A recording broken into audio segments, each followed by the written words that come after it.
इग्नू के एग्जाम्स आ गए हैं और आप भी टेंशन में हो।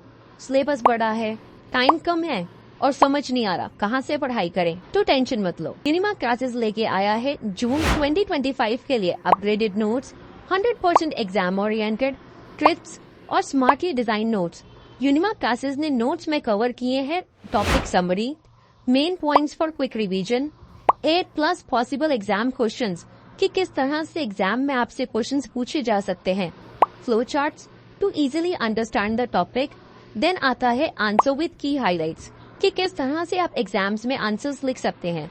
पिछले कई सालों से यूनिमा क्लासेस के नोट्स प्लस वीडियो लेक्चर्स ने थाउजेंड्स ऑफ स्टूडेंट्स की हेल्प करी है, न सिर्फ एग्जाम को क्लियर करने में, इवन एग्जाम्स में अच्छा स्कोर करने में। तो सोच क्या रहे हो, एग्जाम क्लियर करने हैं, वो भी बिना टेंशन के?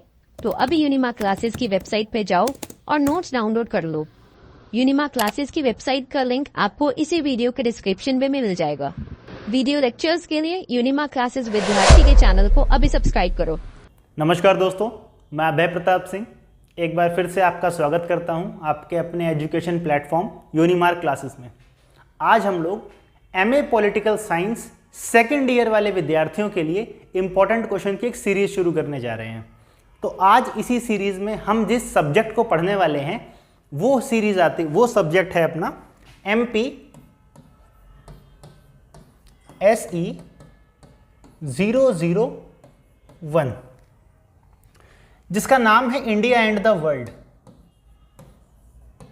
इंडिया एंड द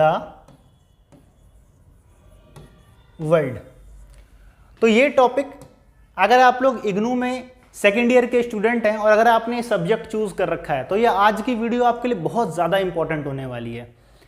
पूरा कवर अप तो नहीं कर पाएंगे, लेकिन 1 घंटे में हम कोशिश करेंगे कि जो सबसे इंपॉर्टेंट टॉपिक्स हैं ना इस चैप्टर, इस पूरी की पूरी बुक के, वो सारे इंपॉर्टेंट टॉपिक्स को टच किया जाए ताकि एग्जाम के लिए आप बहुत हेल्पफुल हो सके। समय तो होता नहीं है हमारे पास, तो साल भर हम पढ़ नहीं पाते, तो ऐसी एक वीडियो की तलाश हम सबको रहती है जिससे पढ़े, बस एग्जाम में कुछ लिख आए जाकर, है ना। तो देखिए, अगर आप लिखना चाहते तो आपको थोड़ी बहुत नॉलेज तो होनी चाहिए ना विषय के बारे में।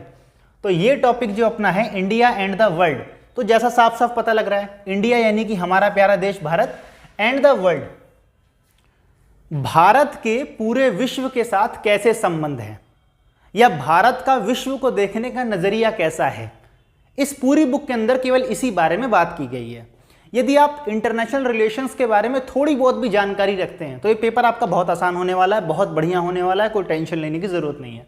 आपको छोटे मोटे फैक्ट्स के बारे में पता होना चाहिए। उन्हीं फैक्ट्स के बारे में आज हम क्या करेंगे, डिटेल में समझेंगे और डेप्थ में बात करेंगे इस बारे में, ठीक है।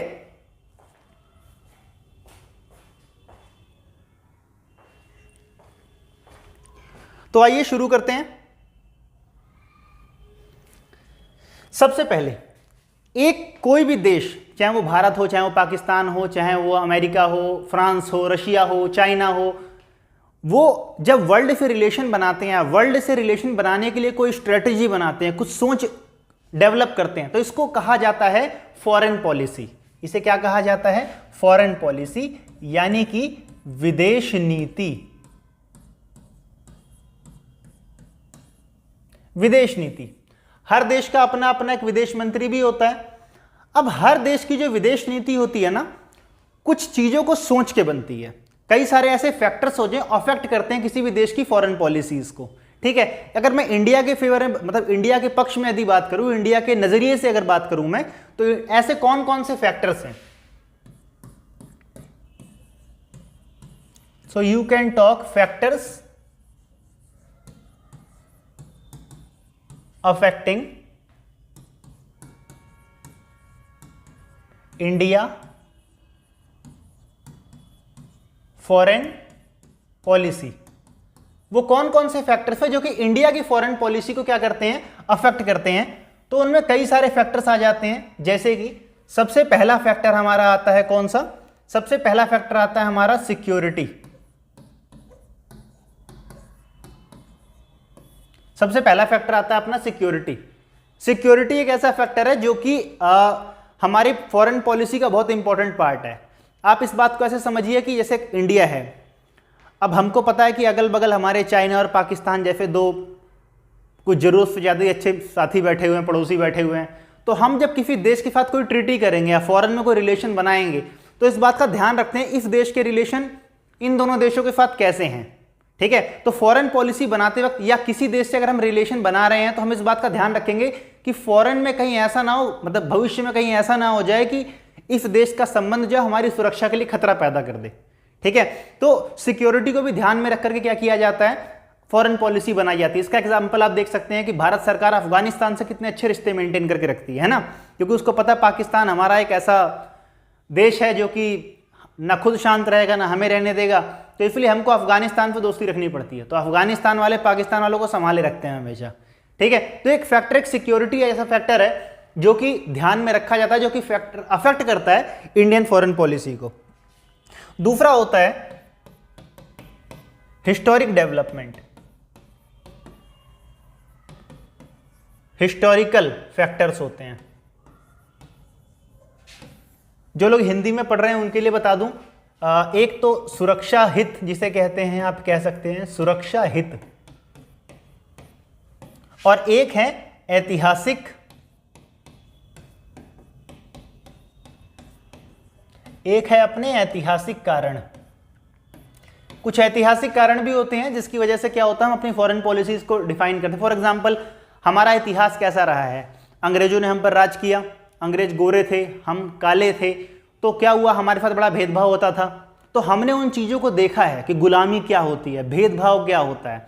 तो हमारी फॉरेन पॉलिसीज ऐसी होती है कि दुनिया भर में हम गुलामी का विरोध करते हैं। अगर हमें लग रहा है कि कोई देश है उसने किसी और देश को गुलाम बना रखा है तो हम कोशिश करते हैं कि उस देश से बिल्कुल फॉरेन पॉलिसी ना के बराबर रखी जाए।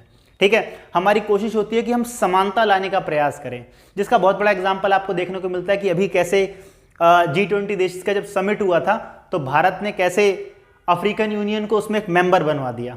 ठीक है, तो ये सब क्या होता है कि एक फैक्टर होते हैं हमारी फॉरेन पॉलिसी में, सोचने के तरीके होते हैं पूरे के पूरे। एक होता है हमारा इकोनॉमिकल इंटरेस्ट,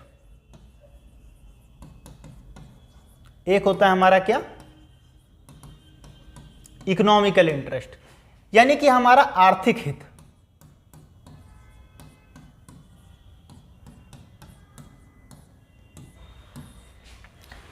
ये जो मैं आपको सिर्फ पॉइंट्स वाइज बता रहा हूं, अगर आप चाहते हो, मैंने ये क्वेश्चंस के बिल्कुल डिटेल आंसर भी बना रखे हैं इनके, अगर आप चाहते हो कि डिटेल आंसर तो नीचे डिस्क्रिप्शन बॉक्स में आपको लिंक दिया हुआ है, आप उस लिंक पे जाइए, वहां पर आपको पूरा अच्छा PDF मिल जाएगा। हिंदी मीडियम में भी मिलेगा, इंग्लिश मीडियम में मिलेगा, दोनों मीडियम के छात्र क्या है उसे डाउनलोड कर सकते हैं, जो कि आपकी परीक्षा के लिए बहुत उपयोगी सिद्ध हो सकता है।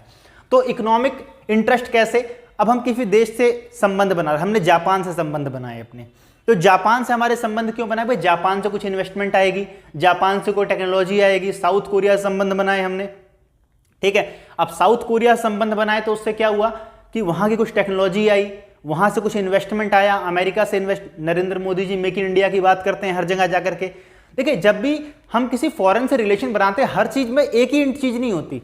अब जापान या अमेरिका पे जब रिलेशन हमारे बनेंगे तो उसका आधार इकोनॉमिकल होगा, ठीक है, उसका आधार क्या होगा, इकोनॉमिकल होगा। लेकिन अफगानिस्तान से जब हमारे संबंध बनेंगे तो क्या होगा, उसका होगा सिक्योरिटी, उसका एक बहुत बड़ा कंसर्न होगा कि अफगानिस्तान में क्या टेक्नोलॉजी देगा या क्या हमारी मदद करेगा, हमको ही उसकी मदद करनी पड़ेगी उल्टा जाकर के।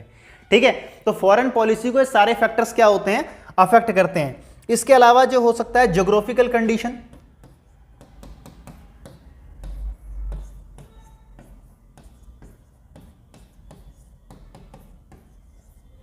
ज्योग्राफिकल फैक्टर भौगोलिक कारण हो सकते हैं।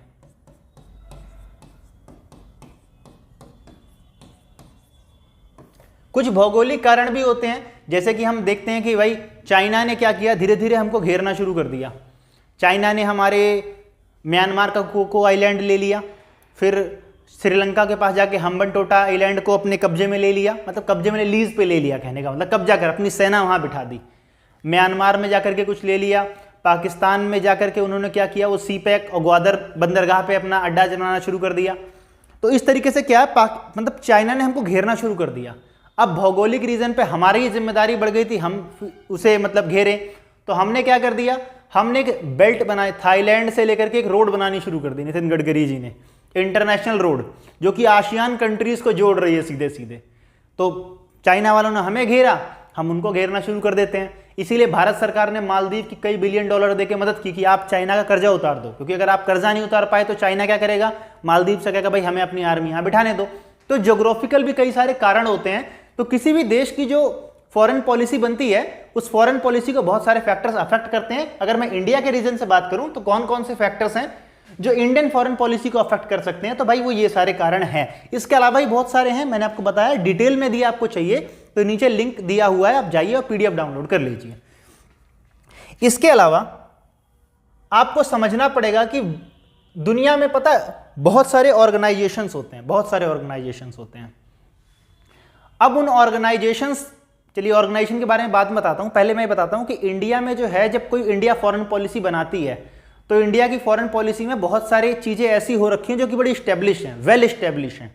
ठीक है, ऑलरेडी जब कोई वेल स्टैब्लिश चीज होती है तो नया प्रधानमंत्री कोई नीति बनाते वक्त पुराने फैक्टर्स को देखता है। जैसे पंचशील, ये एक बहुत ही important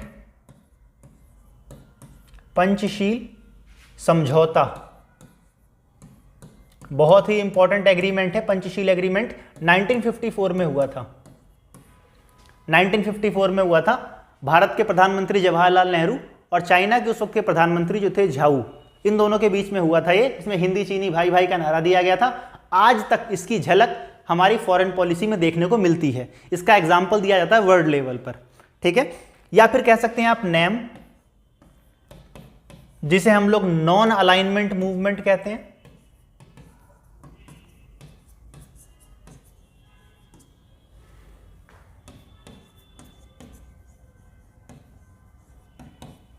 non alignment movement, Hindi वाले कहेंगे इसे गुट निरपेक्षता।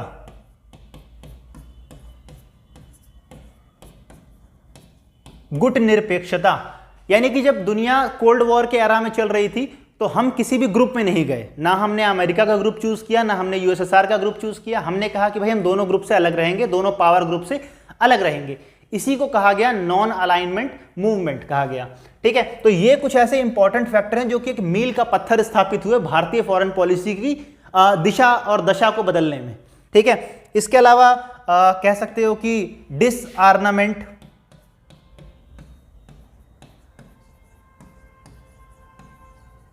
हिंदी वाले इसे कह सकते हैं निशस्त्रीकरण।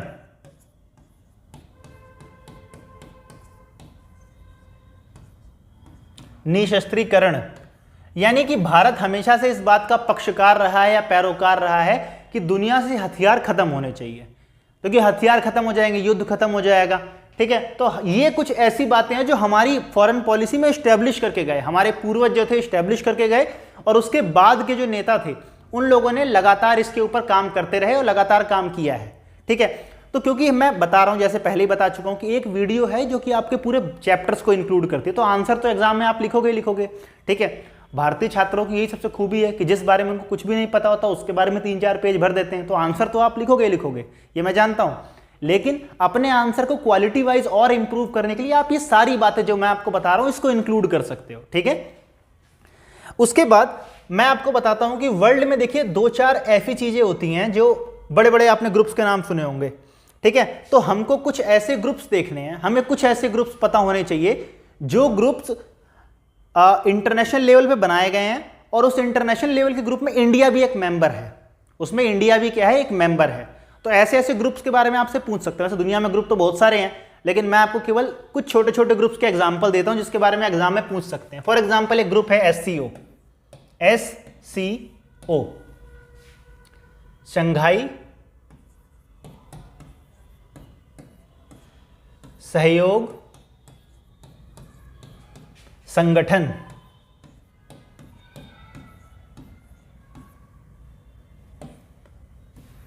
ठीक है, शंघाई कोऑपरेशन ऑर्गेनाइजेशन, तो ये शंघाई सहयोग संगठन है। किन किन देशों ने मिलकर बनाया था इसको? इसको बनाया था बेसिकली चाइना,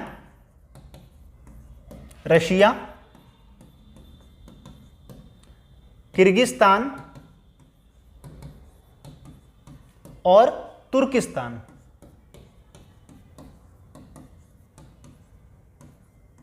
इन देशों ने मिलकर के क्या किया था, ये एक ऑर्गेनाइजेशन बनाया था। ठीक है, ओ सॉरी तुर्किस्तान मैंने गलती से, तजाकिस्तान सॉरी नाम है इसका, तजाकिस्तान नाम है इसका।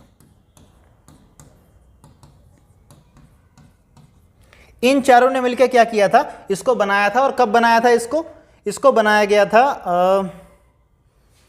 1996 में बनाया गया था। इसको कब बनाया गया था, 1996 में बनाया गया था। फिर ये बना, काम करता रहा, एट द एंड आखिर में 2017 में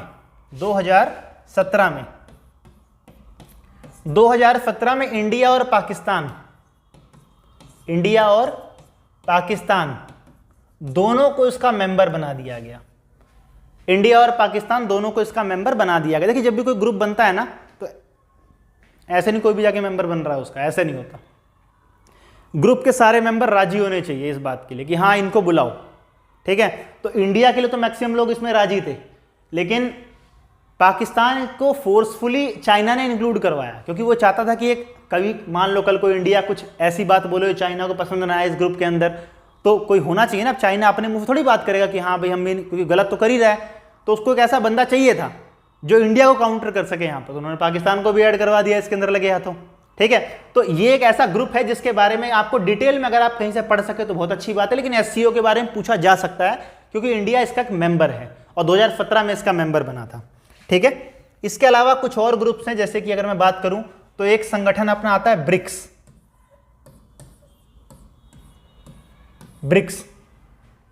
है ना।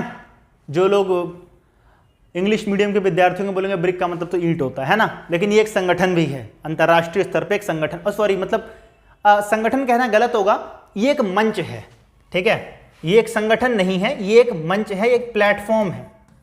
क्या है ये एक प्लेटफॉर्म है, एक तरीके से एक मंच है, ठीक है। इसके अंदर जो पहले इसका नाम ब्रिक्स नहीं था, हमेशा से इसका नाम ब्रिक्स नहीं रहा। दरअसल में 2006 में जब बना था, ये स्टैब्लिश कब हुआ,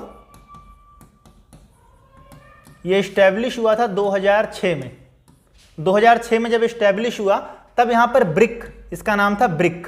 क्या नाम था, बी से क्या हो जाएगा, ब्राजील, बी से क्या हो जाएगा, Brazil.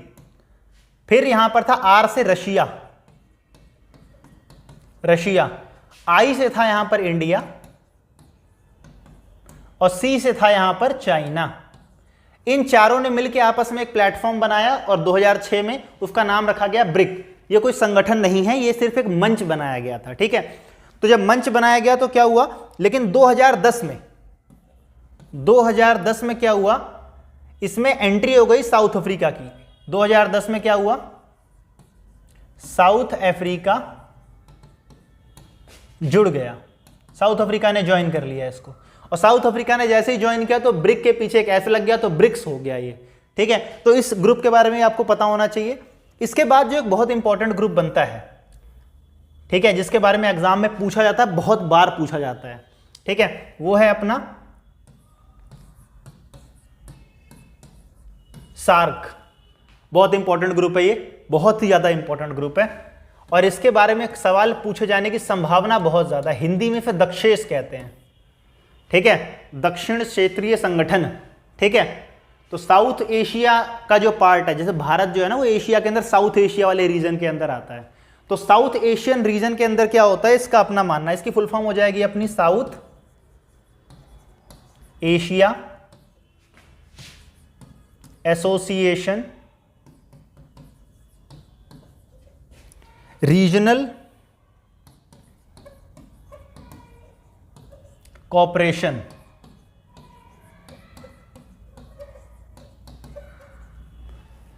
South Asia association regional cooperation, ये है इसका मतलब। किसका मतलब, फुल फॉर्म है सार्क, ठीक है। सार्क बना कब था भाई, ये बना था 1985 में। कब बना था, 1985 में। इसे बनाने के पीछे जिसका सबसे फेमस दिमाग था ना, वो थे जियाउर रहमान। कौन थे, जिया उर रहमान। ये जियाउर रहमान, इनका संबंध सीधे सीधे बांग्लादेश से है। कमेंट बॉक्स में आप मुझे बता दीजिए बांग्लादेश से संबंध कैसे है जियाउर रहमान का। जो लोग बताएंगे उनके कमेंट को हार्ट प्रोवाइड कर दिया जाएगा, ठीक है। तो जियाउर रहमान जो थे वो थे, उनका संबंध मतलब बांग्लादेश, अभी आंसर बताने वाला था मैं, ठीक है। इसका संबंध बांग्लादेश था। इन्होंने पहली बार सुझाव दिया था कि जो ये भारत से जुड़े हुए जितने आसपास, भारत के आसपास के जो देश हैं, जैसे भारत हो गया, पाकिस्तान हो गया, बांग्लादेश हो गया, मालदीव हो गया, श्रीलंका हो गया, तो इनका कल्चर जो है, इनकी संस्कृति जो है वो लगभग एक जैसी ही है। अब हिंदुस्तान पाकिस्तान भले बटो, लेकिन कुछ खाना पीना, गाने सुनना, कपड़े पहनने का स्टाइल हमारा उनका लगभग एक जैसा ही है। यही काम बांग्लादेश में भी है, ठीक है। तो ऐसे देशों को क्या हुआ, एक ग्रुप बनाना चाहिए। ऐसा किसने कहा, जियाउर रहमान ने कहा, और इस तरह से 1985 में क्या हुआ, सार्क देश की स्थापना कर दी गई, ठीक है। अगर मैं इसके संस्थापकों की बात करूं, जो इसके संस्थापक हैं, तो इसके संस्थापक में आ जाते हैं अपने इंडिया, पाकिस्तान, बांग्लादेश,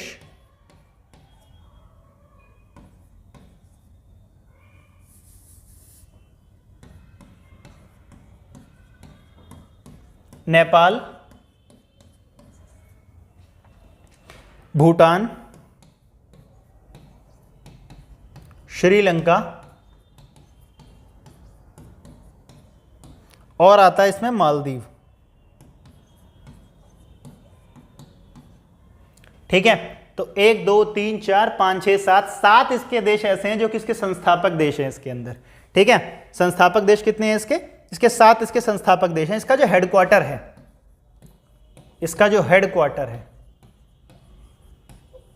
वो नेपाल में है। कहां पर है इसका हेडक्वार्टर, नेपाल के काठमांडू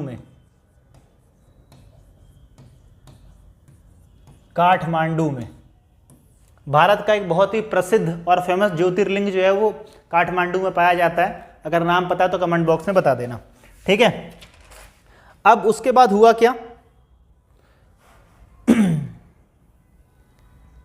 2007 या 8 के आसपास ना अफगानिस्तान को भी इसमें एंट्री दे दी गई थी। उसके बाद सार्क के अंदर ही एंट्री दे दी गई थी, तो वो 8वां देश बन गया था एक्चुअली में इसका।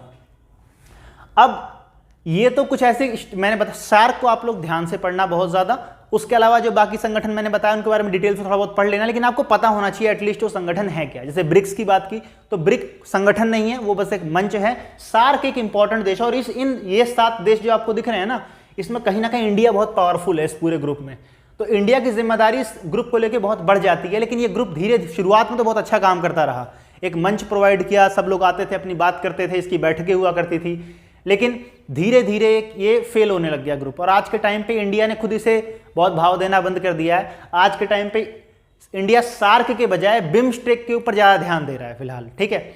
बिम्स्टेक के ऊपर ध्यान ज्यादा दे रहा है। और फेल होने का कारण क्या है, जब भी बैठक होती थी तो साल भर के बाद जब बैठक होती थी तो सारे देश आते थे कि अपने देश के बारे में कुछ इश्यू रखेंगे, जो ऐसी बात रखेंगे जो 7 देशों में कॉमन है, ठीक है। हमारे साथ की बात, 7 देशों का भला हो सके, किसी ऐसे इश्यू को उठाया जाएगा।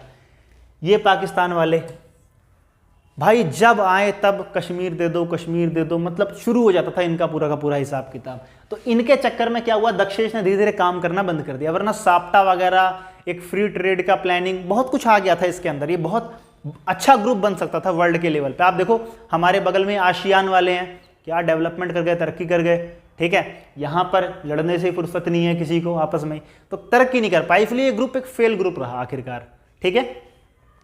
इसके बाद ये तो मैंने आपको इंडिया और इंडिया के अगल बगल के स्टेट से कुछ बातें बता दी। अभी अपने को पता होना चाहिए कि भारत के कौन कौन से प्रधानमंत्रियों के दौर में कौन कौन सी बड़ी घटनाएं हुई फॉरेन पॉलिसी से रिलेटेड, ठीक है। तो अपने को पता होनी चाहिए बात ये।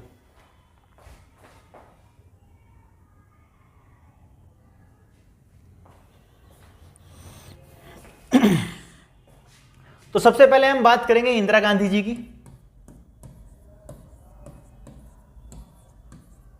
इंदिरा गांधी जी की, तो इंदिरा गांधी जी के दौर में ऐसी कौन कौन सी घटनाएं हुई। इंदिरा गांधी जी के दौर में देखिए, सबसे पहले तो 1971 में इंडिया पाकिस्तान का वॉर हुआ, इंडिया पाक वॉर हुई। हमें वो घटनाएं लिखनी है इंपॉर्टेंट, क्योंकि इंदिरा गांधी का मेंशन कहीं पर आएगा तो आपको ये सब बातें बड़ी बड़ी कुछ भी और बताइए, लेकिन उनके बीच में ये वाली बातें जरूर बतानी है। और ऐसा नहीं कि इंदिरा गांधी ने इमरजेंसी लगाई तो अपने देश में लगाई ना, उसका वर्ल्ड से कोई रिलेशन नहीं। जब आप इस वाली बुक के आंसर में कोई बात लिखेंगे तो ऐसा क्या किया गया जिससे वर्ल्ड प्रभावित हुआ, तो भारत पाकिस्तान का एक वॉर था जिससे वर्ल्ड प्रभावित हुआ। इसके अलावा आप कह सकते हैं कि फॉर्मेशन ऑफ बांग्लादेश हो गया, फॉर्मेशन ऑफ हो गया क्या, बांग्लादेश, बांग्लादेश फॉर्म हो गया, ये भी 1971 में ही हो गया था। उसके अलावा 1974 में फर्स्ट न्यूक्लियर टेस्ट किया गया, फर्स्ट न्यूक्लियर टेस्ट किया इंडिया ने, कहां पे किया था, वही राजस्थान के पोखरण में किया था। इसका, इस प्रोजेक्ट का नाम पता है किसी को? किसी को पता है तो कमेंट बॉक्स में अब आप बोलोगे सर हर चीज में कमेंट बॉक्स में कितना कमेंट करेंगे, पढ़ाई करेंगे, चलो मैं बता देता हूं। इसे कहते हैं स्माइलिंग बुद्धा। इस प्रोजेक्ट का नाम क्या था, स्माइलिंग बुद्धा। एग्जाम में लिख दोगे तो टीचर खुश हो जाएगी, ठीक है, मतलब अगर लड़का होगा तो हो भी जाएगा। स्माइलिंग बुद्धा होता क्या, देखो होता क्या है ना, ऐसा सोशल साइंस एक ऐसी चीज़ है, मान लो एग्जाम में आंसर सब लिख के आएंगे ही आएंगे। जैसे मैंने बताया भारत के नौजवान योग्यता 3-3 पेज 4-4 पेज, कुछ बिना नॉलेज की 4-4 पेज लिख देते हैं, ठीक है। लेकिन लिखना और क्वालिटी वाला आंसर लिखना, इन दोनों में बड़ा फर्क होता है, ठीक है। तो आपको जितने फैक्ट्स पता रहेंगे ना, उतना आपका आंसर बढ़िया होता चला जाएगा। तो स्माइलिंग बुद्धा प्रोजेक्ट का नाम था जब भारत ने पहला अपना न्यूक्लियर टेस्ट किया, ठीक है। पूरी दुनिया वाले बिल्कुल आंखें टेढ़ी वेढ़ी कर ली, ऐसे कैसे कर दिया भाई न्यूक्लियर टेस्ट वगैरह ये सब कुछ। लेकिन भारत उस वक्त किसी इंटरनेशनल प्रेशर में नहीं आया और उसने क्या किया, अपना न्यूक्लियर टेस्ट किया, कंप्लीट किया उस न्यूक्लियर टेस्ट को, ठीक है। तो ये इंदिरा गांधी जी के दौर की कुछ बड़ी बड़ी घटनाएं थी। इसके बाद अगर बात की जाए तो राजीव गांधी जी के, अगर मैं राजीव गांधी जी की बात करूं,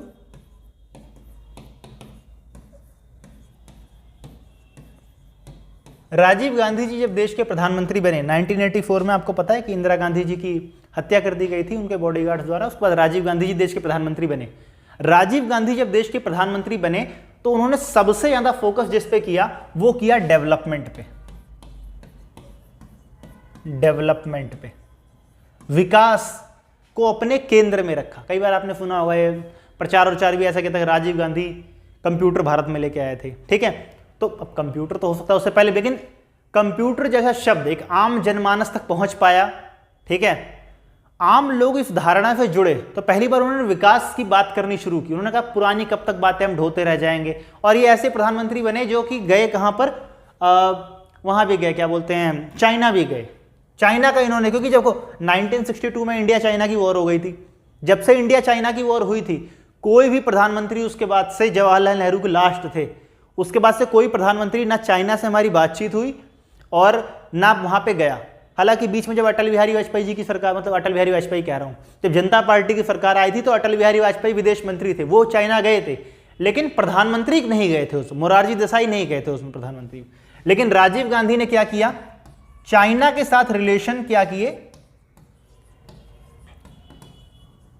चाइना के साथ रिलेशन थोड़े से अपने सुधारने शुरू किए, ठीक है। उसके अलावा अगर इनके टर्म को याद किया जाएगा तो तमिल प्रॉब्लम का सॉल्यूशन निकाला इन्होंने,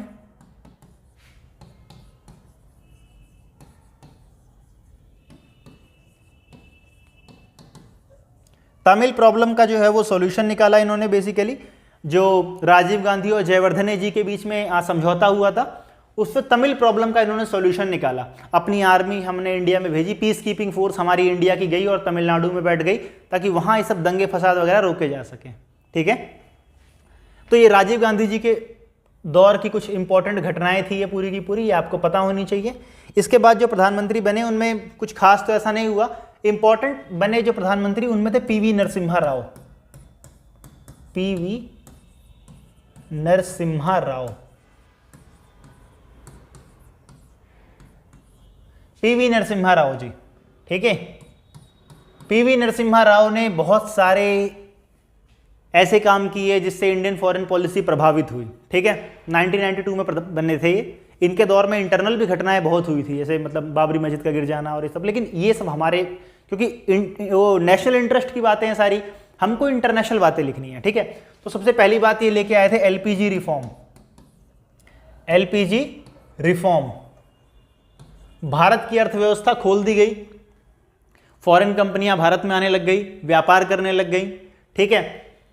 दूसरा 1995 में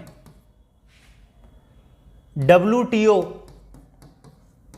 का संस्थापक बन गया। WTO का क्या हुआ, संस्थापक बना कौन, भारत। वर्ल्ड में जब WTO बन रहा था तो इंडिया भी उसका पार्टनर बन गया। ये इनका एक बहुत बड़ा चेंज था। एक बहुत बड़ी पॉलिसी जो इन्होंने बनाई, जो कि आज भी इनके नाम से जाना जाता है जिसको, वो पॉलिसी है look east policy. Look east policy, ठीक है, लुक ईस्ट पॉलिसी। कई बार एग्जाम में आपसे लुक ईस्ट पॉलिसी के बारे में बहुत कुछ पूछ लेंगे। लुक ईस्ट पॉलिसी का मतलब क्या होता है? तो लुक ईस्ट पॉलिसी का मतलब होता है कि जो ईस्ट के कंट्रीज हैं अपनी, जो ईस्ट की कंट्रीज है, आशियान कंट्रीज, जो थाईलैंड, अपना उधर सिंगापुर, कंबोडिया, वियतनाम, ये जो देश है ना आशियान कंट्रीज जिसे हम कहते हैं, उन आशियान कंट्रीज के साथ अपने रिलेशन बेटर बनाने की कोशिश की गई। ठीक है, तो भारत के ईस्ट में सब कुछ पड़ता है सब कुछ। तो उन्होंने अपने एक भाषण में सिंगापुर के अंदर इसका जिक्र किया था 1992 में ही कि हमें अब पूर्व की तरफ देखना चाहिए। ठीक है, तो लुक ईस्ट पॉलिसी नाम से फेमस हुआ। उसके बाद भारत के संबंध बहुत बढ़ते चले गए, बहुत अच्छे हो गए। किनके साथ? आशियान कंट्रीज के साथ होते चले गए, बहुत अच्छे संबंध होते चले गए। इसके बाद जो दौर आता है वो आता है अटल बिहारी वाजपेयी जी का।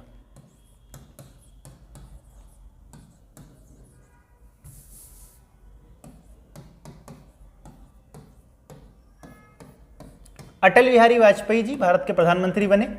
तो अटल बिहारी वाजपेयी जी के दौर में बड़ी अंतर्राष्ट्रीय घटनाएं हुई भाई, बहुत बहुत बहुत घटनाएं हुई। ठीक है, क्या क्या घटनाएं हुई?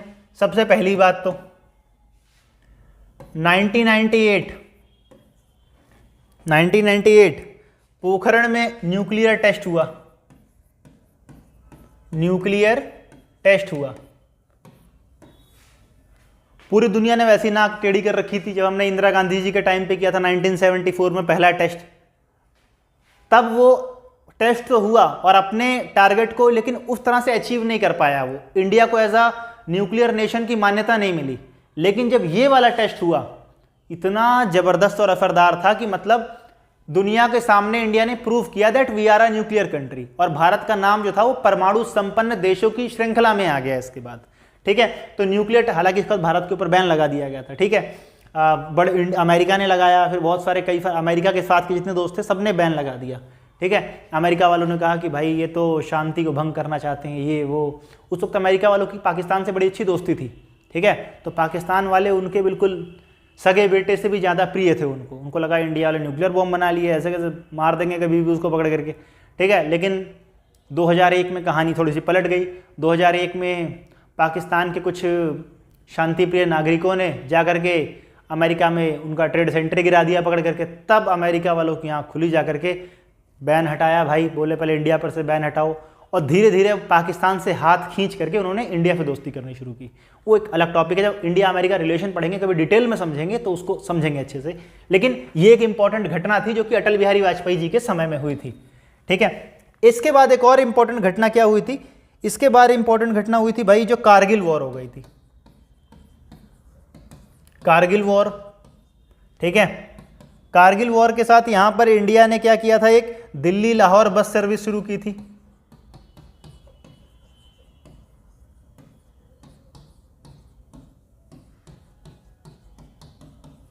अटल बिहारी वाजपेयी जी ने भारत के पड़ोसियों से उसके संबंध ठीक करने शुरू किए थे। जब संबंध सही करने शुरू किए तो क्या हुआ?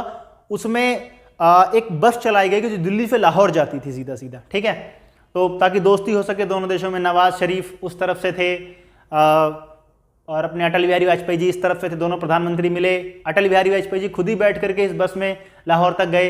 तो फिर जैसा कि पाकिस्तान दुनिया के लिए जाना जाता है दोस्ती, तो भाई वहाँ की आर्मी को हजम ही नहीं होती। बस वहाँ की आर्मी ने तख्ता पलट कर दिया, नवाज शरीफ को लात मार के भगाया। जनरल परवेज मुशर्रफ वहाँ पे राष्ट्रपति बन गए और हमने भेजी बस, उन्होंने भेजे गुंडे, आतंकवादी, टेररिस्ट और कारगिल के रास्ते भेजा। और कारगिल वॉर से पहली बार एक तरीके से वर्ल्ड में पाकिस्तान ने इस बात को माना, स्वीकार किया अनऑफिशियली कि भाई हम डायरेक्ट लड़ाई में नहीं जीत सकते। क्योंकि 1971 और 1965 वॉर में तो इंडिया पाकिस्तान की आर्मी लड़ी थी, लेकिन कारगिल वॉर में तो क्या हुआ कि उन्होंने आर्मी नहीं भेजी अपनी, नॉर्मल कपड़े पहना करके आर्मी के लोग थे, लेकिन नॉर्मल कपड़े पहना के घुसपैठिए भेज दिए। अब बाद में जब सारे पिटा गए तो फिर कहा गया कि यार ये तो हमारी आर्मी थी ही नहीं, ये तो वहीं के लोग थे, लोकल कश्मीरीज थे। ऐसा कुछ भी नहीं था। तो ये एक इंपॉर्टेंट वॉर रही, एक जिसने पूरे वर्ल्ड को अफेक्टेड किया। ठीक है, इसके बाद आते हैं अपने अगले प्रधानमंत्री जी मनमोहन सिंह जी। ये सारे प्रधानमंत्रियों की लिस्ट आपको इसलिए बता रहा हूं, किसी प्रधानमंत्री का कार्यकाल आपसे पूछ लिया जाए कि भाई इस प्रधानमंत्री के कार्यकाल में भारतीय विदेश नीति कैसी कैसी रही, तो आपको पता रहे कि ये वो प्रधानमंत्री थे जिनके दौर में विदेश नीति पे क्या क्या प्रभाव पड़े। ये अपने आप को बात पता होनी चाहिए, अपने को क्लियर होना चाहिए पहले तो, ठीक है। उसके बाद में आए अपने मनमोहन सिंह जी। मनमोहन सिंह जी,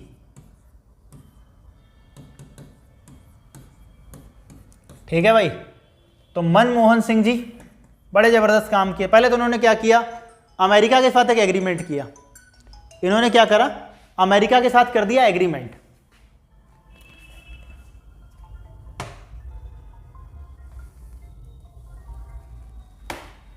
इन्होंने अमेरिका से एग्रीमेंट किया।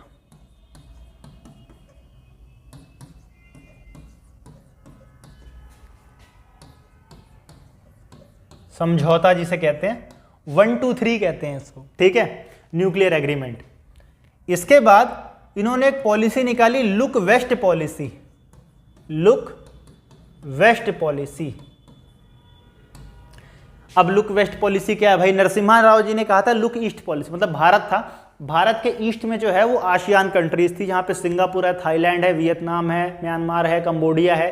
इनकी टेक्नोलॉजी बहुत अच्छी थी, इनकी इकोनॉमी बहुत तेजी से ग्रो कर रही थी, तो भारत को वहां से क्या हो सकता था, इकोनॉमिक बूस्ट मिलने के चांसेस थे, ठीक। लेकिन अब भारत की आबादी क्योंकि बहुत तेजी से बढ़ रही थी, भारत की ऊर्जा जरूरतें बहुत तेजी से बढ़ रही थी, तो मनमोहन सिंह जी ने कहा कि हमको अब वेस्ट की तरफ भी देखना चाहिए। वेस्ट की तरफ कहां देखना चाहिए, वेस्ट की तरफ जो अरब कंट्रीज का ग्रुप है ना, जहां पर अपना इराक, ईरान, सऊदी अरब, कतर, दुबई, बहरीन, ये सारे जो देश हैं वहां पर हमको देखना चाहिए, ठीक है। उनका एक ग्रुप है, जीसीसी नाम है उसका, ठीक है, जीसीसी, उसके बारे में आपको पता होना चाहिए। तो इंडिया को पता भाई कच्चा तेल वहीं से लेना है और तेल की रिक्वायरमेंट बहुत ज़्यादा बढ़ गई। अगर भारत को डेवलप करना है तो डेवलपमेंट के लिए एनर्जी का सेक्टर बहुत स्ट्रॉन्ग करना जरूरी है, और भारत की ऊर्जा जरूरतें सबसे ज़्यादा गल्फ कंट्रीज से पूरी हो रही थी। इसीलिए मनमोहन सिंह जी ने अपनी फॉरेन पॉलिसी में एक नया नाम जोड़ा, जिसे क्या कहा गया, इसे कहा गया लुक वेस्ट पॉलिसी कहा गया, ठीक है।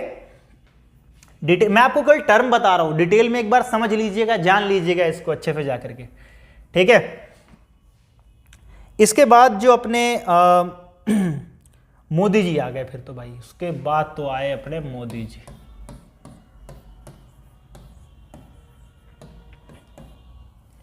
लोग बोलेंगे किसी प्रधानमंत्री के साथ जी नहीं लिखा, मोदी जी लिख रहा है, ठीक है।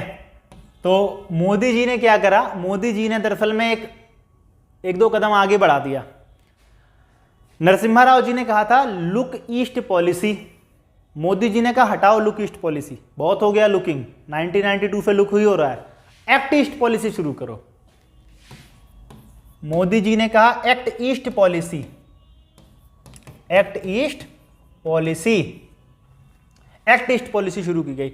एक्ट ईस्ट पॉलिसी का मतलब क्या होता है कि मतलब अभी तक हम लुक ईस्ट पॉलिसी में केवल देख रहे थे कि भाई आसियान तक हमारे संबंध रहे, मोदी जी उससे आगे निकल गए, बोले कि आसियान के साथ तो अब काम करना शुरू करेंगे, हमको उससे आगे बढ़ के साउथ कोरिया और जापान तक भी क्या है संबंध बनाने पड़ेंगे, ठीक है। मोदी जी देखा ना, जापान के प्रधानमंत्री शिंजो आबे बार बार आते थे, कभी वो यहाँ आ रहे हैं, कभी ये वहाँ जा रहे हैं, गंगा आरती हो रही है, ठीक है। तो ये एक्ट ईस्ट पॉलिसी का ही सारा का सारा क्या था, सारा का सारा प्रभाव था एक्ट ईस्ट पॉलिसी का ही। उसके बाद मोदी जी का एक था पैरा डिप्लोमेसी, एक मोदी जी के एक इंपॉर्टेंट है पैरा डिप्लोमेसी जिसे कहा जाता है। और पैरा डिप्लोमेसी के अंदर कहा गया, नरेंद्र मोदी जी ने कहा कि भाई इंडिया के एक एक शहर को किसी वर्ल्ड की एक बड़ी सिटी के साथ कनेक्ट करना पड़ेगा, ठीक है, ताकि वो शहर उसके जैसा बन सके। इसका बहुत बड़ा एग्जांपल आपको दिखने को मिलता है, जैसे वाराणसी, टोक्यो,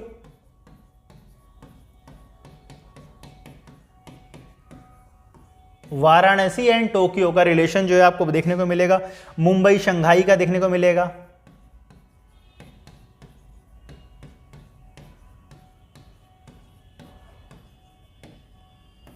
ठीक है। तो शिंजो आबे जो प्रधानमंत्री थे लेट, अब तो उनका असैसिनेशन कर दिया गया है, तो जब वो आते थे भारत तो गंगा आरती में जाया करते थे, ठीक है। टोक्यो की कहा गया कि भाई बनारस को टोक्यो बना दिया जाएगा, वहां पे साफ सुथरा करके वहां जहाज वहाज चलाए जाने लग गए। ठीक है, तो एक सिटी को बिल्कुल एक देश जैसा बनाने का प्रयास किया गया एक्चुअली में। तो इसी डिप्लोमेसी को पैरा डिप्लोमेसी कहते हैं। तो नरेंद्र मोदी जी के जब भी कार्यकाल की बात आएगी, और भी बहुत कुछ किया वैसे, लेकिन ये दो बड़ी डिप्लोमेसीज थी इसके अंदर। ठीक है, उसके बाद ये तो प्रधानमंत्रियों की बात, अब नरेंद्र मोदी जी के बाद तो अभी तक कोई देश का प्रधानमंत्री आया नहीं है। ठीक है, संभावना भी कमी लग रही है उसकी अभी आगे आने की। तो अभी क्या है कि अपने को समझना कि इंडिया का रोल जो है वो बड़े बड़े संगठनों के साथ कैसा है। ठीक है, बड़े बड़े संगठन, जैसे कि आमतौर पर जो पूछा जाता है एग्जाम में, वो पूछा था यूनाइटेड नेशन। ठीक है, आमतौर पर जो पूछा जाएगा United nation, United nation and India. तो भाई भारत ने तो हमेशा हमेशा के हमेशा मदद की है यूनाइटेड नेशन की। इंडिया का सपोर्ट हमेशा यूनाइटेड नेशन के साथ रहा है। मतलब भारत ने हमेशा यूनाइटेड नेशन को कहा कि आप कुछ अच्छा करो, हम आपका सपोर्ट करेंगे। जैसे वर्ल्ड पीस पे हम सपोर्ट करते हैं, वर्ल्ड पीस, विश्व शांति। तो भाई विश्व में शांति स्थापित करने के लिए जो भी काम किया जाएगा, भारत उसमें पूर्णतः सहयोग करेगा। यह आश्वासन सदैव भारतीयों ने यूनाइटेड नेशन के समक्ष रखा है। ठीक है, दूसरा है अपना sustainable development goal, sustainable development goal. ठीक है, sustainable development goal, sustainable development goal का मतलब क्या होता है? सतत विकास का लक्ष्य। ठीक है, सतत विकास का लक्ष्य, ये एक इंपॉर्टेंट टर्म है। सतत विकास लिख देता हूं यहां पर, सतत विकास। अच्छा, एक बार दोबारा बता दे रहा हूं कि ये जो बातें मैं आपको बता रहा हूं, मैंने आपके लिए 13-14 इंपॉर्टेंट क्वेश्चंस बना रखे हैं जो कि एग्जाम में फ्रीक्वेंटली पूछे जाते हैं कई बार। अच्छा डिटेल आंसर बनाया हुआ है, नीचे डिस्क्रिप्शन बॉक्स में लिंक दिया हुआ है, जा करके डाउनलोड कर लेना। इंग्लिश में भी है, हिंदी में भी है। अब यहाँ पूरा पीडीएफ लिख के तो बताऊंगा नहीं, तो हिंट में आपको समझा दे रहा हूँ। बाकी आपको डिटेल में पढ़ना तो नीचे डिस्क्रिप्शन बॉक्स में लिंक दिया हुआ है, जाओ डाउनलोड कर लो, कोई पैसा वैसा नहीं लगेगा उसका। ठीक है, यहाँ देखो सस्टेनेबल डेवलपमेंट, सस्टेनेबल डेवलपमेंट के बाद इंडिया ने हेल्प की है ह्यूमैनिटेरियन, ह्यूमैनिटेरियन एड, मानवतावादी सहायता जो दी जाती है। से आपको देखा होगा कोरोना के दौरान में भारत वाले ले वैक्सीन ही वैक्सीन बांट रहे हैं, ये लो भाई तुम भी ले जाओ, तुम भी ले जाओ। ठीक है, तो भारत ने बिल्कुल विश्व का ध्यान रखा, विश्व का ध्यान, जितने गरीब से गरीब देश थे उन सबका ध्यान रखा गया। आप देखोगे साउथ अफ्रीका की कुछ कंट्रीज, उन्होंने बिल्कुल थैंक यू नोट भेजा इंडिया के लिए कि आप थे तो आपने हमें बचाया। ठीक है, तो जब भी ऐसी कोई जरूरत पड़ी है वर्ल्ड पीस के तौर पे, या पीस कीपिंग फोर्स कभी भेजनी पड़ी है, या फिर एनवायरमेंट से रिलेटेड कोई प्रॉब्लम, फॉर एग्जांपल कोई एनवायरमेंटल इश्यू आया है, अगर जैसे क्योटो प्रोटोकॉल आया था ओजोन लेयर को लेकर के, है ना, या ग्लोबल वार्मिंग को लेकर के मॉनिटरल प्रोटोकॉल आया, तो भारत ने उसके ऊपर पूरा सहयोग दिया कि हाँ भाई क्योटो प्रोटोकॉल को लेकर कोई नियम बना तो हम उसको मानते हैं इस बात को। ठीक है, अभी आपको पता है कि कौन सा सोलर, वर्ल्ड में सोलर की एक टीम बनाई गई थी, उसका ऑफिस यहाँ गुड़गांव में बनाया गया है, जिसमें भारत, नरेंद्र मोदी जी ने कहा था कि वन सन वन वर्ल्ड, मतलब सन से अगर एनर्जी बना के पूरे वर्ल्ड को ग्रिड से जोड़ दिया जाए तो पूरे लाइट से क्या हो सकता है, पूरे एक ऊर्जा बचाई जा सकती है, सन से इतनी एनर्जी बनाई जा सकती है। क्योंकि देखो दुनिया में किसी देश में धूप बहुत ज़्यादा है, किसी देश में धूप बहुत कम है, तो जहाँ पे ज़्यादा अगर वहाँ पर सनलाइट को यूज़ करके इलेक्ट्रिसिटी बनाई जाए, वहाँ की आबादी को दी जाएगी, जो बच गई दूसरे देश में ट्रांसफर कर दी जाएगी। इस तरह से क्या ऊर्जा बचाई जा सकती है पूरी दुनिया में। ठीक है, तो इसका एक ऑर्गेनाइजेशन भी बनाया गया है, लेकिन ऐसा नहीं है कि सब कुछ, इंडिया की कुछ डिमांड भी है इस बात को लेकर के। ठीक है, जिसमें सबसे पहले इंडिया की डिमांड है, जो इंडिया की डिमांड है, मैं डिमांड बताने जा रहा हूं। सबसे बड़ी डिमांड है इंडिया की कि वहां पर जो है एक तो रिफॉर्म की बहुत जरूरत है। रिफॉर्म का मतलब इंडिया चाहता है कि वहां पर इंडिया को एक परमानेंट मेंबर स्टैब्लिश किया जाए, ऐसा परमानेंट सीट मिले हमको उसके अंदर। ठीक है, मिलनी चाहिए कि नहीं मिलनी चाहिए, एक बार कमेंट बॉक्स में बता देना। आपको क्या लगता है कि इंडिया को परमानेंट सीट मिलनी चाहिए कि नहीं मिलनी चाहिए? ठीक है, तो रिफॉर्मेशन, रिफॉर्म की बात करता है इंडिया। पहली बात, दूसरी बात इंडिया बात करता है कि जो इनइक्वालिटीज है, जो इनइक्वालिटीज है डेवलपिंग और डेवलप्ड कंट्रीज में, इनइक्वालिटीज किसके बीच में है? Develop and developing countries.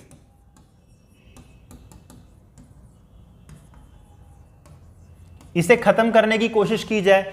अब जैसे डेवलप कंट्री अमेरिका जो है सब के सब ये कहते हैं कि अब इनका तो सब घर पानी बन चुका है, सब कुछ ठीक ठाक तरीके से, तो ये लोग इन्वायरमेंट की बड़ी चिंता जाहिर करते हैं कि अरे इस देश में तो कार्बन एमिशन बहुत ज़्यादा हो रहा है, इसमें ऐसा है वैसा है, इस देश को ध्यान देना चाहिए, सब्सिडी बहुत दे रहा है अपने किसानों को। नरेंद्र मोदी जी ने तब जब वो बराक ओबामा वहाँ पे राष्ट्रपति थे तभी जाकर के यूनाइटेड नेशन में बात बोली थी कि जो अमीर देश हैं आप लोग शोषण करते हो गरीब देशों का, ठीक है, यहाँ से रॉ मटेरियल उठा करके खुद कार्बन एमिशन ज़्यादा कर रहे हो और चाहते हो कि मतलब प्रॉफिट तो आप ज़्यादा उठा रहे हो, लेकिन जब जिम्मेदारी लेने की बात आती है तो आप कहते हो सबकी जिम्मेदारी बराबर बराबर है। ऐसा तो नहीं हो सकता।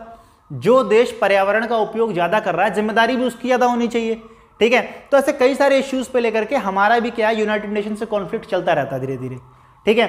तो ऐसे कुछ डिमांड्स भी चलती रहती हैं। इसके अलावा जो इंटरनेशनल इश्यूज़ हैं, जो भी बहुत ज़्यादा इंटरनेशनल इश्यूज़ हैं, जैसे कि एक बहुत बड़ा इंटरनेशनल इश्यू है टेररिज्म। टेररिज्म, आतंकवाद,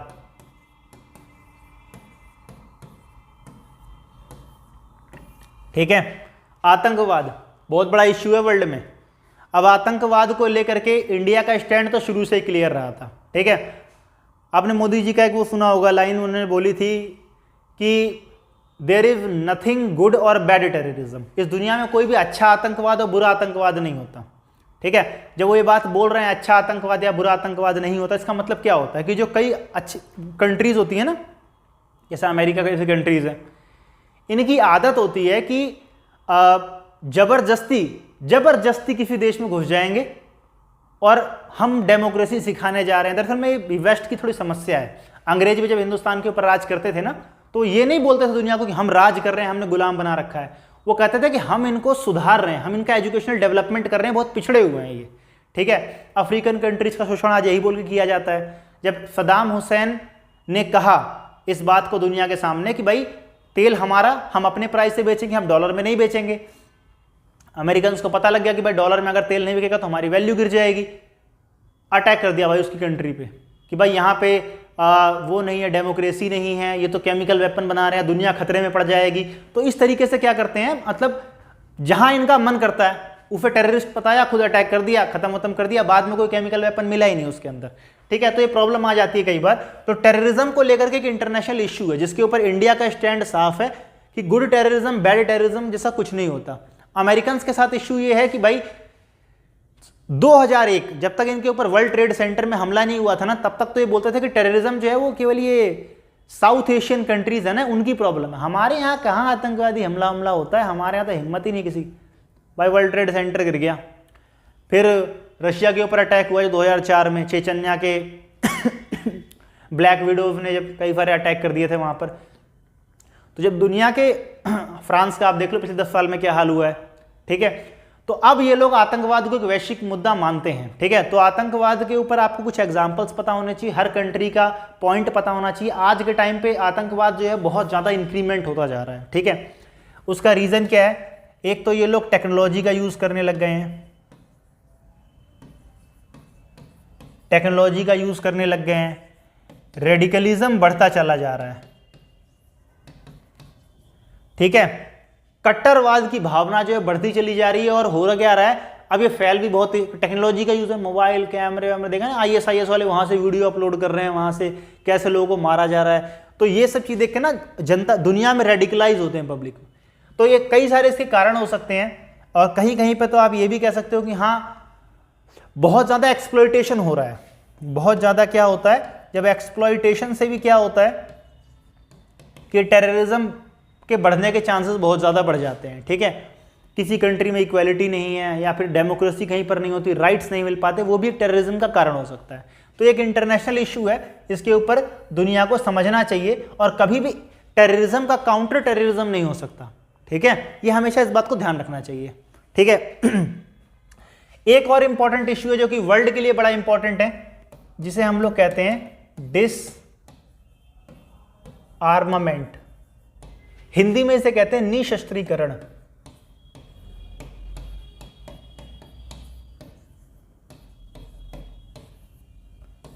निशस्त्रीकरण, तो निशस्त्रीकरण का क्या मतलब होता है भाई, कि दुनिया से हथियारों को खत्म करना।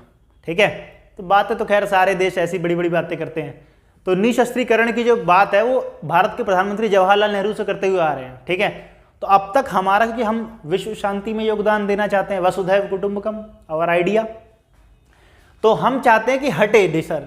ठीक है, जैसे कि आपको पता होगा जब 1998 में अटल बिहारी वाजपेयी जी ने ये अपना न्यूक्लियर टेस्ट किया, इंडिया एक न्यूक्लियर पावर कंट्री बन गई थी, तो इंडिया ने उसी के साथ एक पॉलिसी अपनाई थी। और इंडिया ने पॉलिसी अपने न्यूक्लियर टेस्ट के लिए क्या कही थी, no first use, no first use policy. ये भारत की पॉलिसी है। भारत के प्रधानमंत्री ने खड़े होकर बोला कि भाई हम न्यूक्लियर पावर कंट्री हैं, ठीक है, लेकिन हम किसी भी ऐसे देश के ऊपर जिसके पास न्यूक्लियर नहीं है उसके ऊपर न्यूक्लियर का अटैक कभी नहीं करेंगे, या किसी के पास है भी तो जब तक पहले उसने नहीं किया तब तक हम नहीं करेंगे। ठीक है, क्योंकि ये सुरक्षा के लिए बनाया गया है, ये डराने के लिए नहीं बनाया गया है। तो दुनिया ने बहुत सारे प्रयास किए हैं, बहुत सारी मीटिंग हुई है, ऐसा नहीं। यूनाइटेड नेशन में एक ट्रीटी आई थी जिसे एनपीटी कहते हैं। ठीक है, तो एनपीटी जो आई थी 1968 में आ गई थी, 1968 में। ऐसे ही एक आई थी सीटीबीटी, सीटीबीटी आई थी 1996 में, 1968 में ये आई थी, 1996 में ये आ गई थी। तो ये दोनों ट्रीटी आई थी कि भाई हथियारों को रोका जाए। ये तो आई थी न्यूक्लियर्स को रोका जाए, और ये आई थी कि भाई हाँ हथियारों के ऊपर बैन लगना चाहिए। इंडिया ने इन दोनों में से किसी पे भी साइन नहीं किए। इंडिया ने क्या किया, दोनों में से किसी पे भी साइन नहीं किए। क्यों साइन नहीं किए भाई, एनपीटी, एनपीटी क्या कह रही है, एनपीटी कह रही है कि भाई जिन कंट्रीज के पास वर्ल्ड वॉर विनिंग के टाइम पे न्यूक्लियर थे उनके पास न्यूक्लियर रहना चाहिए, बाकी और किसी कंट्री के पास न्यूक्लियर नहीं होना चाहिए। तो बाकी कंट्रीज ने कहा भाई क्यों नहीं होना चाहिए, भाई तुम्हारे पास हो सकता तो हमारे पास क्यों नहीं होना चाहिए, ऐसा तुम धौंस जमाओगे पूरी दुनिया के ऊपर बैठ करके। तो इंडिया ने, इजराइल ने, नॉर्थ कोरिया ने, सबने मना कर दिया भाई हम नहीं कर सकते ऐसे वैसे। जिस भी कंट्री के बगल में कोई खतरनाक दुश्मन है उसका, जैसे इंडिया के बगल में पाकिस्तान, चाइना है, तो इंडिया ने मना कर दिया। इजराइल के बगल में तो कई बैठे हुए हैं, उसने मना कर दिया। नॉर्थ कोरिया के बगल में साउथ कोरिया है, साउथ कोरिया की अपनी तो कोई आर्मी नहीं, लेकिन अमेरिकन आर्मी वहाँ हमेशा बैठी रहती है, तो उसने भी मना कर दिया। ठीक है, क्योंकि देखो जो न्यूक्लियर है ना, न्यूक्लियर एक शक्ति पावर का मेजरमेंट है। ठीक है, जिस कंट्री के पास न्यूक्लियर पावर कंट्री हो, भाई साहब मजाल ही नहीं है। जैसे 1998 तक इंडिया पाकिस्तान के बीच में 3 वॉर हो गई, लेकिन जब से दोनों कंट्री न्यूक्लियर कंट्री बनी है, आप देखो कि वॉर ना के बराबर, छिटपुट लड़ाई झगड़ा चलता रहता है। वो अभिनंदन वाला सीन हुआ था कि भाई उन्होंने हमला करा दिया, हमने वहाँ रिटेलिएट किया, उन्होंने फिर छोड़ दिया, तो ये सब चलता है, लेकिन ये वॉर नहीं हुई कभी भी। ठीक है, इतनी बड़ी यूक्रेन और रशिया में वॉर चल रही है। ठीक है, अगर यूक्रेन के पास न्यूक्लियर होता ना, रशिया की हिम्मत ही नहीं होती कभी उसके ऊपर वॉर अटैक कर देने की। ठीक है, तो ये सब भी चलता रहता है, साथ के साथ पैरेलल पॉलिटिक्स है। तो कोई कंट्री अगर रखना चाहती है न्यूक्लियर, लेकिन ये भी जिम्मेदारी होती है किसी सनकी के हाथ में ना लग जाए। फिर नॉर्थ कोरिया वाले के हाथ में लग गई है भाई, वो तो भाई किसका वो आदमी है, अमेरिका को आए दिन धमकाता रहेगा, आए दिन जहां उसकी आर्मी साउथ कोरिया थोड़े बॉर्डर पे आती है, कुछ भी वो टेढ़ी मेढ़ी हरकत करते हैं। उसने कह रखा जिस दिन अमेरिका ने कुछ भी उल्टी सीधी हरकत कर दी, उठा के फेंक दूंगा, न्यूक्लियर सीधा साउथ कोरिया का नामो निशान मिटा दूंगा दुनिया से मैं। और साउथ कोरिया बिल्कुल जिगरी दोस्त है भाई इसका, अपने चाइना उसका अमेरिका वालों का। तो साउथ कोरिया वालों से बिल्कुल प्यार से बात, मतलब साउथ कोरिया की वजह से नॉर्थ अमेरिका से बड़े प्यार से बात करते हैं अमेरिका वाले, भाई आराम से, बदतमीजी मत करना, आराम से प्यार से बैठ के बात करेंगे। ठीक है, तो ये होता है, न्यूक्लियर पावर कंट्री से इज्जत से ही बात करनी पड़ती है, कोई कितना ही पावरफुल नेशन हो। अमेरिका होगा अपने घर में। ठीक है, इसके बाद ये तो कुछ इंपॉर्टेंट टॉपिक थे। कई बार इंडिया के रिलेशंस पूछे जा सकते हैं अपने अगल बगल, इंडिया पाकिस्तान के रिलेशन कैसे हैं, इंडिया अमेरिका के रिलेशन कैसे हैं, इंडिया चाइना के रिलेशंस कैसे हैं। आपसे पूछा जा सकता है कि इंडिया और भूटान के रिलेशन कैसे हैं। तो बहुत जो जनरली करंट में रहते हैं ना, आमतौर पे उसका पूछा जाता है रिलेशन में। ठीक है,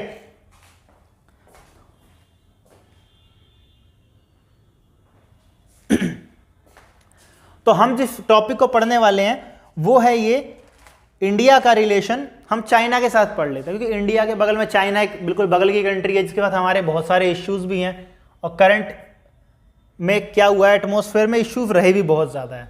अगर मैं इंडिया चाइना रिलेशन की बात करूं, इंडिया चाइना रिलेशन की अगर मैं बात करूं तो इंडिया चाइना रिलेशन में क्या होता है, इंडिया चाइना रिलेशन में शुरुआत इसकी होती है जब चाइना में कम्युनिस्ट पार्टी की सरकार बन जाती है, तो इंडिया उसे यूनाइटेड नेशन में मान्यता दे देती है, कहती है हाँ ठीक है हम इस देश को मानते हैं। ठीक, 1954 में पंचशील का एग्रीमेंट होता है, पंचशील का एग्रीमेंट हो जाता है और इस एग्रीमेंट में हिंदी चीनी भाई भाई का नारा दिया जाता है। कौन सा नारा दिया जाता है कि भाई हिंदी चीनी भाई भाई। जवाहरलाल नेहरू जी ने नारा दिया था, नारे ने काम नहीं किया। इसके 4-5 साल बाद ही क्या किया, चाइना वालों ने कब्जा कर लिया तिब्बत के ऊपर। ठीक है, तिब्बत के ऊपर कब्जा कर लिया, तिब्बत वालों ने विरोध किया, तो विरोध को उन्होंने बड़े खतरनाक तरीके से दबाया। ठीक है, बहुत खतरनाक तरीके से दबाया। तो दबाते ही क्या हुआ कि वहाँ के बहुत सारे लोग जो थे वो दलाई लामा के साथ भाग के इंडिया आ गए। तो दलाई लामा के साथ बहुत सारे विद्रोही जब इंडिया में आ गए तो बहुत सारे लोगों ने नेहरू जी की आलोचना भी की इस बात के लिए कि एक बगल के देश के ऊपर आक्रमण हो रहा है और आप शांत बैठे हुए हो, आप तो कहते हो कि हम बिल्कुल गुलामी की और दबाने के बिल्कुल खिलाफ हैं इस चीज़ में। तो नेहरू जी का उस वक्त का स्टैंड था कि हमें एक बड़े देशों के मामले में नहीं पढ़ना चाहिए। ठीक है, जबकि उस वक्त बहुत सारे नेता ये बात बोल रहे थे कि भाई आज उनके ऊपर अटैक हुआ, कल हमारे ऊपर भी होगा। ठीक है, लेकिन खैर उस वक्त की बातें उस वक्त की बातें हैं, क्या सोचा गया क्या किया गया। परिणाम ये रहा कि भाई तिब्बत के ऊपर अटैक हो गया चाइना का। चाइना पे जब कई सारे धर्मगुरु और बैठ करके इंडिया में आ गए, दलाई लामा वगैरह, तो चाइना इस बात से नाराज हो गया। चाइना ने कहा कि हमारे विरोधियों को शरण देना दुश्मनी जैसा काम है, तो इंडिया ने दुश्मनी निभाई है इसका मतलब। तो फिर मामला और संबंध खराब होने लग गए हमारे। संबंध खराब होते होते होते होते मामला यहाँ पहुँच गया कि 1962 में दूसरा काम ये हो गया कि भाई 1962 में इंडिया सीनो वॉर हो गई, भाई इंडिया चाइना वॉर हो गई और एक बहुत बड़ा हिस्सा मतलब सिंगापुर जितना बड़ा देश है ना, उतना बड़ा हिस्सा हमारा चाइना ने कब्जा लिया। ठीक है, अक्साई चीन कहते हैं हम उसको। ठीक है, अक्साई चीन नहीं बोलना चाहिए, अक्साई इंडिया बोलना चाहिए उसको, तो वर्ड का ही सारा खेल है, पता है। तो हमारा अक्साई का इलाका उन्होंने बेसिकली हथियार लिया। उसके बाद मेन जो यहाँ पर इश्यू निकल करके आता है, एक तो वॉर तो हो ही गई, चलो इस वॉर के बाद कोई गया ही नहीं लौट करके वहाँ पर, मतलब कोई प्रधानमंत्री गया नहीं चाइना में। फिर राजीव गांधी गए सीधा प्रधानमंत्री बन करके वहाँ पे, और राजीव गांधी के जाने के बाद क्या हुआ, धीरे धीरे इंडिया चाइना के रिलेशन अच्छे होने लग गए। उसके बाद के जो प्रधानमंत्री है उन्होंने भी दौरा किया, लगातार दौरा किया, तो रिलेशन अच्छे होते चले गए। लेकिन बाद में जब इंडिया और यूएसए के रिलेशन धीरे धीरे अच्छे होने लग गए, इंडिया और यूएसए का जो रिलेशन है ये एक बहुत बड़ा कारण बन गया, इंडिया और चाइना का रिलेशन खराब होने का कारण बन गया। ठीक है, क्योंकि इंडिया यूएसए के रिलेशन जो है वो अच्छे बनने लग गए। तो जब ये रिलेशन अच्छे बने तो ये लोग डेमोक्रेसी की बात करते हैं, और चाइना डेमोक्रेसी शब्द से बहुत डरता है, बहुत डरते हैं डेमोक्रेसी वर्ड से। जिस दिन वहाँ के लोगों को आज़ादी मिल गई ना भाई, खैर नहीं है वहाँ के लोग, नेताओं की तो खैर नहीं है। इसीलिए वो लोग अपने लोगों को कभी भी डेमोक्रेसी नाम का जो वर्ड है ना, इसको टच तक नहीं करने देते। आप लोग गूगल पे कभी सर्च करोगे टियानमेन स्क्वायर, तो टियानमेन स्क्वायर में एक बार जैसे हमारे यहाँ इंडिया में प्रोटेस्ट धरना वरना धर देते हैं, रोड पे बैठ गए, जंतर मंतर पे बैठ गए, तो ऐसा सब करते रहते हैं ना। वहाँ पर टियानमेन स्क्वायर वहाँ की बड़ी फेमस जगह है। एक बार वहाँ के बच्चों ने, कई सारे छात्रों ने टियानमेन स्क्वायर में डेमोक्रेसी को लेके प्रोटेस्ट कर दिया, आंदोलन कर दिए कि भाई हमको भी क्या चाहिए, वो चाहिए, मतलब लोकतंत्र चाहिए अपने देश में। भाई साहब चाइना वालों ने अपने देश के नागरिकों के ऊपर पता है टैंक चलवा, टैंक जो आता है ना आर्मी का, वो उनके ऊपर चढ़ा दिया गया था। इस तरह से कुचला गया उस आंदोलन को। तो इंडिया वो नहीं चाहते कि यहाँ पर ऐसा अलाइनमेंट हो कभी भी। ठीक है, तो इंडिया यूएसए का रिलेशन। दूसरा हमारे इनके बीच में कॉन्फ्लिक्ट का, इंडिया चाइना के बीच में कॉन्फ्लिक्ट का एक कारण है पाकिस्तान और चाइना का रिलेशन। पाकिस्तान और चाइना का रिलेशन, ठीक है, हमारे दोनों दुश्मन दोस्त बनेंगे तो भाई हमसे रिलेशन तो खराब होंगे ही होंगे। उसका एक बहुत बड़ा रीज़न ये भी है, जो चाइना वाले सीपैक बना रहे हैं, सीपैक, सी पैक कॉरिडोर जो बन रहा है वो बेसिकली एक रास्ता बन रहा है ग्वादर बंदरगाह से लेके चाइना तक, और ये रास्ता जो है ना वो गिलगिट बाल्टिस्तान से होते हुए जा रहा है। वो इलाका, वो कश्मीर है जिसको हम मानते हैं कि वो हमारा इलाका है। तो जब हमारा इलाका है तो उसमें तुम कैसे रोड बना सकते हो भाई? ठीक है, तो ये इश्यू है। इस इश्यू के साथ एक जो चाइना की जो पर्ल पॉलिसी है, पर्ल पॉलिसी, इसे कहते हैं मोतियों की माला।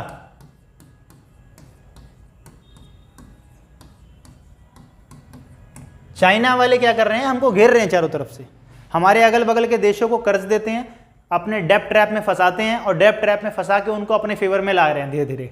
ठीक है, जब अपने फेवर में धीरे धीरे ला रहे हैं तो उससे क्या हो रहा है? उससे प्रॉब्लम क्रिएट हो रही है, सीधे सीधे समझ लो। जैसे उन्होंने ले लिया, बांग्लादेश वालों से ले लिया, चटगांव का बंदरगाह ले लिया, म्यांमार वालों से कोको आइलैंड ले लिया, हम्बनटोटा आइलैंड ले लिया, इससे श्रीलंका वालों से, मालदीव से भी लेने वाले थे लेकिन मालदीव को भारत ने पैसा देके कर्जा मुक्त करा दिया उसको, पहले फिर ना कर्जा रहेगा ना कुछ रहेगा। तो भारत को घेर रहे हैं चारों तरफ से, तो ये भी एक इश्यू रहेगा। 7th, डोकलाम का बहुत बड़ा इश्यू रहा। डोकलाम का इश्यू, डोकलाम का इश्यू एक ऐसा इश्यू है ना, मतलब 2017 में हुआ था। तो डोकलाम के इश्यू में क्या किया गया कि एक भूटान का क्षेत्र है, इंडिया ने अपनी तिब्बत वाली गलती को दोहराया नहीं। भूटान का कुछ क्षेत्र था, उसके ऊपर चाइना वाले ने रोड बनानी शुरू कर दी। जब चाइना ने रोड बनानी शुरू करी उसके ऊपर, तो भूटान ने आपत्ति दर्ज की, लेकिन अब चाइना इतनी पावरफुल कंट्रीज में भूटान कहाँ टिक पाएगा? तो भूटान ने इंडिया से हेल्प मांगी, कहा कि भाई हेल्प करो हमारी। इंडियन आर्मी पहुंच गई वहां पर, कहा कि भाई ये रोड नहीं बननी चाहिए, रोड वोड तोड़ ताड़ दी गई उनकी। ठीक है, फिर बहुत कॉन्फ्लिक्ट हुआ, तगड़ा कॉन्फ्लिक्ट हुआ, लेकिन आखिरकार चाइना की आर्मी को रोड वोड छोड़ करके पीछे हटना पड़ा। वर्ल्ड लेवल पे मतलब ये बहुत ज़्यादा बड़ी विजय मानी गई इंडियन डिप्लोमेसी की, इंडियन फॉरेन पॉलिसी की। ठीक है, तो ये इंडिया चाइना के रिलेशनशिप थोड़ा उतार चढ़ाव बढ़े हुए, शुरुआत तो अच्छी हुई थी लेकिन अभी तक आज हालत बहुत ख़राब है। ठीक है, ये कुछ बहुत ज़्यादा इंपॉर्टेंट टॉपिक थे। अगर इसके बारे में रफली आपको आइडिया रहेगा तो आपका पेपर समझ लो कि बहुत ही ज़बरदस्त जाएगा। इससे ही रिलेटेड आसपास क्वेश्चंस एग्जाम में आते हैं। डिटेल में आंसर अगर आपको चाहिए तो नीचे डिस्क्रिप्शन बॉक्स में लिंक दिया हुआ है, वहां पर आप जाइए, पीडीएफ को डाउनलोड कर लीजिए, अच्छे से पढ़ाई कीजिए। ये एक वीडियो आपके एग्जाम में आपके अच्छे मार्क्स को सुनिश्चित भी करेगी और मतलब गारंटीड है कि आएंगे ही आएंगे। ठीक है, मेरी शुभकामनाएं आप लोगों के साथ है। चैनल को अगर आपने लाइक नहीं किया है तो अब तक लाइक कर दीजिए भाई, सब्सक्राइब भी कर दीजिए। कुछ कैसा लगा कमेंट बॉक्स में बता भी देना। ठीक है, सेकंड ईयर में आपने कौन सा सब्जेक्ट सेलेक्ट कर रखा है ये भी आप नीचे लिख दो, उसकी वीडियो भी हम आपके लिए लेकर के आ जाएंगे। ऐसे ही 1 वीडियो लेकर के आएंगे आप टॉपिक को, ताकि समझ जाओ अच्छे से और एग्जाम में अच्छा लिख सको। मिलते हैं अगले वीडियो में, तब तक के लिए नमस्कार, धन्यवाद।